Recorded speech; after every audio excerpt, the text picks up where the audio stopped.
Go Na is a weekly episode that aims to help 15 to 25-year-olds make the most of their lives. And today we are going to talk about something na alam ko bawat isa sa atin inisip na natin, at yun yung ating kaligayahan. Okay, we want to be happy.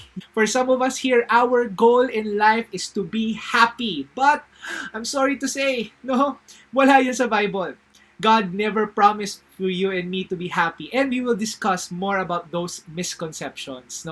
Na-experience mo na ba yun? Yung parang gusto mo lang naman maging masaya, pero hindi mo alam kung bakit lagi kang nalulungkot. Hindi mo alam kung bakit lagi kang down. Okay naman lahat ng mga nasa paligid mo, okay naman lahat ng mga nangyayari sa'yo.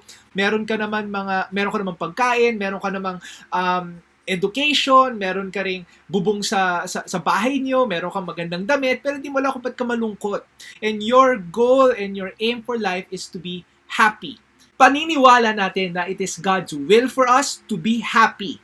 But did you know that that is not in the Bible? It is actually not stated there for us na ang will ni God sa atin ay maging happy. Now, when it comes to the pursuit of happiness, people are willing to do whatever it takes for that person to be happy. You see, may sinasabi sila na dalawang emotions na sobrang lakas eh. Pleasure and pain. Pleasure and pain. These two forces na to, minsan itong emotions na to, are already enough for a person to go through life. Some people with the desire for pleasure will do whatever it takes. Some people with the desire to remove the pain will do whatever it takes. Kaya nga iba sa atin dito, feeling natin, yung goal natin dapat sa buhay, maging masaya. I don't want to sound pessimistic or parang sadistic, ibig sabihin mahilig sa pain. But what I'm trying to show you here, na kailangan matanggal natin muna yung mga misconceptions when it comes to happiness so that we can discuss how to be quote-unquote happy. Okay, misconceptions about happiness is this. Number one, dapat lagi akong happy. Alam niyo ba yung ibig sabihin nun? Ang reason kung bakit siya misconception, kasi pag kinakamusta tayo ng mga tao, ang default answer natin, na sasabihin natin okay tayo. Siyempre, minsan sasabihin natin hindi tayo okay, no? Pero ang basis natin para masabi natin na okay tayo ay kung masaya ka. Ibig sabihin, kung di ka masaya, di ka okay. So, iniisip natin ngayon lagi, dapat lagi akong masaya para lagi akong okay. At yung doon pa lang sa unang misconception na yan, magkakaroon na tayo ng problema. Kasi sa buhay, ito yung reality. Hindi ka laging happy. May pressure. Yung pressure na dapat lagi kang happy drives the feeling of loneliness. Akala natin yung happiness para siyang isang bagay na pag nakuha mo na siya, na-experience mo na siya, natatago na siya. Pero ang happiness, hindi siya ganun eh. Kaya mo nga hinahanap at pinipilit maging happy kasi nawawala siya. Pero, yun nga yung challenging part eh. Pag gusto mong laging happy ka, doon nagkakaroon ng problema kasi may expectation na magiging happy ka. At sa buhay, ang reality naman, hindi ka laging happy. At pag hindi ka laging happy, feeling mo hindi ka na okay. Pero hindi yung totoo. May mga pagkakataon sa buhay talaga na normal lang na hindi ka maging happy. When we learn to embrace that truth, na it is okay not to be happy sometimes, magugulat ka. Doon mo makikita yung happiness. Para siyang paradox eh. Pag hindi mo siya hinahanap, doon siya dumadating. Na pag lagi tayong nakaka-experience ng pleasure, ang nangyayari, nagiging intolerant ka na.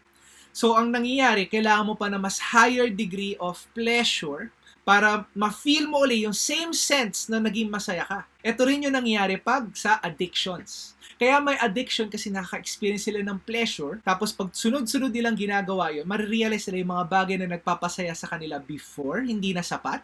Kaya naghahanap pa sila ng mas matindi para maging mas masaya pa sila. Now that's a challenge. It will make you become addicted. That's why this is a misconception. The misconception is dapat lagi kang happy. That's not true. What is the proper biblical response to this?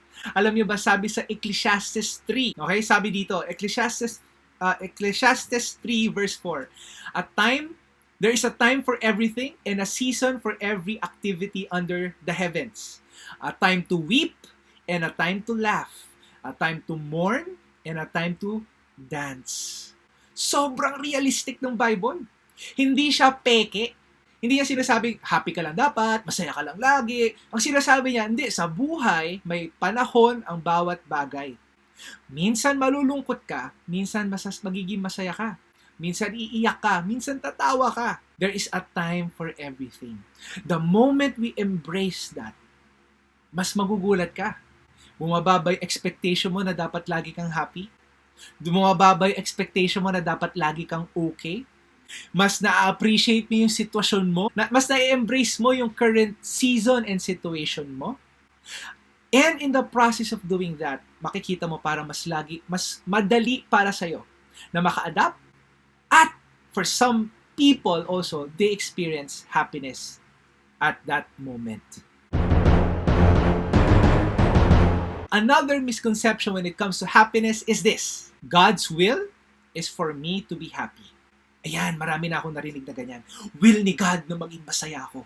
Yan, kaya nga nagtatampo tayo kay God kung hindi tayo masaya. Nalulungkot tayo, naiinis tayo, nagagalit tayo kay God pag hindi niya sinasagot yung prayers natin. Kasi God's will is for me to be happy. But that's not in the Bible. I'm sorry. At kung wala yun sa Bible, malamang di yun will ni God para sa buhay mo. This is not God's will for you. Ha? Hindi will. So anong will ni God? Ano ako? Laging masaktan? No, that's not what God's will for you too. Either. Okay? Yun na nga yung problem, misconception to eh. Ngayon, yung unang misconception, you place an expectation on yourself. Dapat lagi akong okay. The second misconception, you place an expectation with God. Now, when it comes to this, hindi naman prinamis ni Lord na magiging happy tayo eh. Wala sa Bible na may will siya na sinasabi niya dapat lagi kang happy. Tayo lang yon na naglalagay ng expectation kay Lord. At kung hindi tinupad ni Lord yung prayers mo, yung inaasahan mo, yung plinano mo, yung magpapasaya sa'yo, magtatampo ka, magagalit ka. Minsan nga, i-deny mo na siya. Hindi siya totoo. Diba? Pag nawala yung taong mahal mo, pag hindi nagbukas yung opportunity na yan, na magpapasaya sana sa'yo, pag feeling mo, walang nag-aalaga sa'yo, tapos parang nagtatapo ka kay Lord, feeling mo, Lord, will mo to, diba? Maging happy ako? Bakit hindi ako happy? So, ano ka ba, Lord? Totoo ka ba? Ang problema doon, false expectation yun. Some of us here, ganun yung mga prayers natin. Lord, gusto ko na naman maging masaya. Gusto ko na naman maging happy. Kung gusto talaga natin ma-experience the will ni God, balik tayo doon sa word niya. Because He is true to His word. At kung di naman niya sinabi to, wala siyang obligasyon na gawin itong totoo sa buhay natin. But when He says something, when He promises something through His word, He will fulfill it. At ano yung will ni God? Marami, no? Kailangan natin magbasa ng Bible. Meron akong video about that. Okay? I-comment ko na lang yan sa baba. But I have here one, very clear, as in sobrang linaw. Just in case ma-miss out mo, sobrang linaw nito. 1 Thessalonians 4 verse 3. Sobrang linaw na will ni God. Nilagay niya pa talaga doon. Okay? 1 Thessalonians 4 verse 3. Sabi dito, babasahin ko yung NLT version. God's will is for you to be holy. So stay away from sexual sin. Or sa ibang translation, sabi, to be sanctified or your sanctification. Ibig sabihin nun, yung binabago yung sarili natin. Pag sinabi mo kasing holy, ibig sabihin, ibang klase. Ibig sabihin, diba iba sa atin dito, meron tayong mga damit. Damit pang school, damit pag may kasal kang a-attendan, damit pang graduation, damit pang PE, damit pang swimming, yan. Hindi ka naman nagsusuot ng suit, coat and tie, pag lalaki, or dress gown, tapos swimming. Okay? Meron nakalaan na damit doon. Nakahiwalay. Yun ang ibig sabihin ng holy, set apart, nakahiwalay. Dati yung buhay natin, ganito, ginagawa lang natin yung kahit anong gustong gawin natin. Kasali na rin doon yung ginagawa natin yung kahit anong paraan para maging masaya tayo. Pero sabi ni Lord, hindi na yan ganyan. Ang will ko, maging holy ka, maging ibang klase ka. Pag sinabi mong sanctified yun, nakahiwalay ka at binabago ka. Ibig sabihin ng sanctified, dati ganito ka, pero ngayon hiniwalay na kita, kaya iba ka na ngayon. more like Jesus. At yun yung will ni God. Gusto ni Lord, ang will ni God sa'yo ay maging at mag-grow si Jesus sa buhay mo. At paano ba si Jesus? Si Jesus, di ba, pumunta siya dito, nakirelate siya sa mga tao na hirap makirelate. At sino sa inyo, alam niyo yung feeling na gano'n, nagtatry kang makirelate sa mga tao na alam mong mahirap makirelate, malamang iba dyan, ire-reject ka. Ngayon, si Jesus, obviously, yung passion of the Christ, ibig sabihin nun, nasaktan siya, okay, naka-experience siya ng torture, nag-suffer siya, namatay siya, at nabuhay siya uli. Yun ang framework ng buhay ni Lord. At ganun din ang framework ng buhay natin bilang Kristiyano. Wow! Ibig sabihin, may pagkakataon sa buhay natin na magsasuffer tayo. Sana hindi tayo nagsasuffer dahil kasalanan natin. No? Ang tawag doon, consequence. Okay? May ginawa ka mali, may consequence naman talaga yan. Huwag mo i-blame, huwag mo isisi kay Lord yon. Minsan, kaya hindi ka masaya, hindi naman kasalanan ni Lord, kasalanan mo eh. Sinasabi ng mga tao sa'yo, huwag mo sagutin. Sinasabi ng mga tao sa'yo, hindi yan magiging okay. Pero ikaw to, nabulag sa pag-ibig, sasabihin mo sa kanya, hindi mo siya kilala, mahal ko siya, iba siya sa kanila, hindi niya ako gaganyanin. After 3 months, nag-break kayo. Iiyak ka, tapos kanino ka nagtatampo? Kay Lord. Hindi to consequence ng maling desisyon natin. Hindi to consequence ng kasalanan natin. Minsan, namumuhay ka ng tama, pero dumadating pa rin yung challenges, pero nadjudge ka pa rin, pero nadidiscriminate ka pa rin, pero okay, na babash ka pa rin, suffering yon. At sabi doon sa binasa natin, it's the will of God, your sanctification, maging kagaya ni Jesus. In a way, pag sinunod natin yung will ni God, minsan, may suffering na kasali doon. Kaya nga, ang hirap, ang layo doon sa expectation kay Lord na dapat lagi kang happy. Because the reality is, when we try to do God's will, sometimes God will bring us into situation that will not make us happy.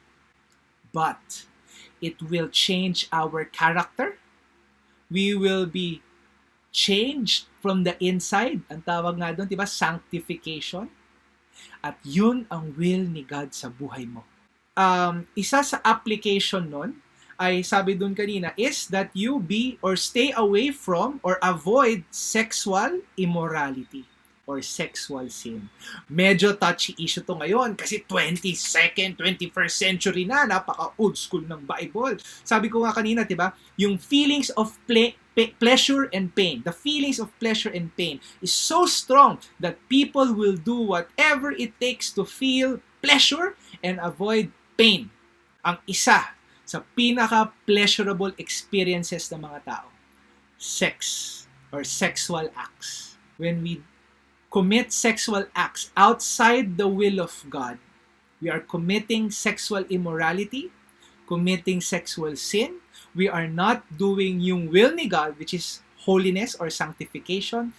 And slowly but surely, yung hinahabol mong pleasure or happiness na nakikita natin sa sexual acts, sabi nga natin, hindi yun sapat, kulang, feeling mo malungkot ka pa rin, kasi hindi tayo uma-align do sa will ni God sa buhay natin. Kaya sabi doon, no, ang will ni Lord sa'yo, hindi maging happy. Okay, stay away from those sexual sins and sexual pleasures. No? My will for you is that you will be holy and sanctified. Now, hindi ko sinasabi, number one, I am not saying that sex is bad. In its proper context, it's enjoyable. Number two, hindi ko rin sinasabi na hindi gusto ni Lord na maging happy ka. Okay? Again, yung sa first point, sabi natin, there is a time for everything. May time na maging happy, may time na maging malungkot. Sige, try mo umiyak. Okay, humagulgol sa isang birthday party. Okay? Try mo naman tumawa, humagik-gik sa isang punerarya. Okay? May oras yan, may paglalagyan yan. There is a time for that. I'm not saying God doesn't feel happy. God has that emotion for sure. I'm not saying na ayaw ni Lord na maka-experience tayo ng happiness. No, that's not what I'm saying. Ang sinasabi ko lang, huwag natin gamitin yung will ni Lord. Na, kung gusto talaga natin yung will ni God, His will is for us to be holy, to be sanctified. And ito yung third misconception. Okay? My goal is to be happy. Marami na ako natanong sa estudyante, ano bang pangarap mo sa buhay? Gusto ko pong yumaman. Gusto ko pong makatapos sa pag-aaral. Gusto ko pong makagraduate. Gusto ko pong maging sikat. Gusto ko pong maging ganyan. Bakit? Okay? Siyempre, para makatulong, ganyan. Pero pag tinanong mo pa bakit, siyempre gusto ko lang naman pong maging masaya. At totoo naman, wala naman sa atin nag-goal dito maging mahirap. Wala naman dito sa atin nag-goal maging masaktan. Wala sa atin nag-goal noon. Wala naman nangarap, no? Pag tinanong mo, pag susulat ng essay, anong pangarap mo sa buhay, sasabihin niya, pangarap ko mahirapan, pangarap ko mamulubi, pangarap ko masaktan, pangarap ko ma-broken hearted, pangarap ko matutay, pangarap ko ma-friendzone. Wala namang ganun eh. Ang problema, pag ginol mo maging happy, ang sinasabi mo, ginogol mo na maging ikaw, ako, sarili ko, ang maging pinaka-importanteng tao sa buhay mo. Nagiging, in short, selfish ka. Bakit? My goal is to be happy. At pag yung asawa ko, boyfriend ko, girlfriend ko, hindi ako pinapasaya, hanap na lang ako ng iba. Kung itong course ko, hindi ako natutuwa na, hanap na lang ako ng iba. Kung yung magulang ko hindi nabibigay yung expectation ko na ibigay nila, hanap na lang ako iba. Aalis na lang ako. Ang nangyayari ngayon, yung buong mundo, inaasahan mong mag-umikot sa'yo. Revolves around you. Para kang sun at lahat ng mga bagay, planeta, umiikot sa'yo. Imagine mo na lang, kung lahat tayo dito nanonood, bawat isa sa atin, ganun tayo mag-isip. Pasayahin mo ako, pasayahin mo ako, pasayahin mo ako. Nag-aagawan tayo. Ano nangyayari sa mga taong nag-aagawan? Nagwawasakan, naghihilaan. At yun yung problema pag ang goal natin maging happy. Ito question, kailan mo nakikita at nararamdaman ng happiness? Di ba totoo pagpunta mo sa isang bakasyon, tapos nakita mo isang sobrang gandang scene, kailan ka naka-experience ng happiness? Di ba totoo pag kasama mo yung mga tropa mo, nandun lang kayo sa bahay, nagkukwentuhan, nagkukulitan, nagkakantahan, nang-aasaran, kailan mo na-experience sa happiness? Hindi ba totoo pag nandun ka sa bahay, malungkot ka ng konti, pero pagdating ng pagkain na niluto ng nanay mo sa harap mo, yun yung paborito mo. Kailan ka nakaka-experience ng happiness? Di ba totoo nung isang beses na niyakap ka ng mahigpit ng tatay mo o sinabihan ka niya na, good job? Kailan ka nakaka-experience ng happiness? Di ba totoo nung natapos mo yung sobrang pinaghirapan mong project o hindi man kayo nanalo do sa dance contest na pinaghirapan nyo ng klase nyo pero nabuo yung pagkakaibigan nyo? Pansinin nyo, nasaan yung happiness? Ginol mo ba na maging happy? Hindi! Ang goal mo ay, example, matapos yung project. Ang goal mo ay makipagkulitan sa mga kaibigan mo. Ang goal mo ay makipag-date. Okay? Doon sa boyfriend o girlfriend mo, ang goal mo ay may iba kang goal. Because, ito yung paradox. Pag ginawa mong goal ang happiness, lalo kang di magiging happy. Pero kung meron kang ibang goal at in-enjoy mo yon yung process, at pag nakamit mo yon, magugulat ka, dun ka nagiging happy. Because happiness was never meant to be the goal. It's meant to encourage us to appreciate the things we work hard for. To appreciate the things that we have. To appreciate the things the Lord gave us. That's why happiness is important. But it's never the goal. Ako share ko to. Nung niligawan ko yung asawa ko at umuo siya sa akin. Hindi ko goal na, kaya kita liligawan kasi mapapasaya mo ko. Hindi. Liligawan kita kasi mahal kita. At nung umuo ka, natuwa ako. Naligayahan ako. May mga pagkakataon sa buhay may gagawin tayo na hindi natin gusto. Sacrifice para sa mga mahal natin sa buhay. Example, nagtrabaho ka. Iba sa atin dito, nag-working student ngayon kasi hirap, hindi makapag-aral na maayos, nagtatrabaho ka para makatulong ka sa bahay. Pag nakita mo na medyo nahimasmasan yung paghihirap ng magulang mo, di ba totoo? You feel happy? Why? Because you did not make it your goal. Wala naman sa goal mo, kailangan maging happy ako, kailangan maging happy ako. Ang goal mo ay, kailangan matulungan ko yung magulang ko, kailangan may magawa ako. At, nung nagawa mo siya, naging happy ka. Paradox siya. Parang, hindi ito yung goal, pero, habang ginagawa ko yung will ni Lord, habang ginagawa ko yung goals ko sa buhay, nagugulat ako, doon ako nagiging happy. Happiness kasi is a byproduct. So, there you have it. Okay?